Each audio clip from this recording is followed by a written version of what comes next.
Fa més de 2 anys que l'AMPA de l'Escola Alba demana la construcció d'una rotonda que faciliti l'accés a l'escola. Està situada a la carretera C12 i per accedir-hi cal travessar-la. Això suposa problemes de seguretat per a les més de 500 persones que cada dia creuen aquesta via, que d'altra banda té una alta densitat de trànsit. Les famílies han tornat a sortir al carrer i s'han concentrat perquè la rotonda sigui una realitat. Una pancarta que portaven un grup d'alumnes de l'escola encapçala la manifestació, en la que les 300 persones que hi han participat demanaven la construcció d'una rotonda a la carretera C12, just davant de l'escola Alba. Cada dia l'utilitzen mig miler de persones que han d'accedir al centre i que es veuen obligades a travessar una carretera amb una alta densitat de trànsit, el que posa en perill diari les seves vides. Exigeixen una solució que garanteixi la seguretat dels nens, dels seus familiars i del personal del centre. El que bonament podem, que és un desastre. És a dir, pensa que per accedir a l'escola hi ha una illeta, s'ha de creuar la carretera, una carretera que té un tràfic intens, a més, a les hores punta, quarts de 9, a les 9 del matí, hi ha molt tràfic pesat.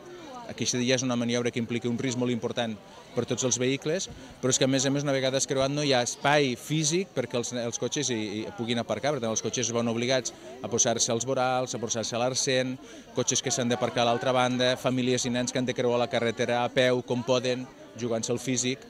És una situació del tot injustificable i que no té ni cap ni peus. L'Associació de Veïns de Pardinyes s'ha sumat a aquesta demanda des dels seus inicis, ja que més d'un centenar de nens i nenes del barri estudien en aquest centre.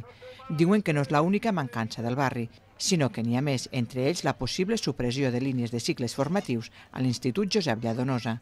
Per exemple, la possible supressió que es parla dels cicles formatius a l'Institut Josep Lladonosa i també la possibilitat de que no es faci el batxillerat a l'escola mitjana. Les famílies que estan assentades al barri hauran de traslladar-se o a l'escola de treball o a la Caparrella i d'altres que tenen el suport de la resta de famílies que estan al barri hauran de portar o repartir els seus nens si no fan batxillerat amb altres escoles. La concentració ha acabat amb la lectura d'un manifest reivindicatiu.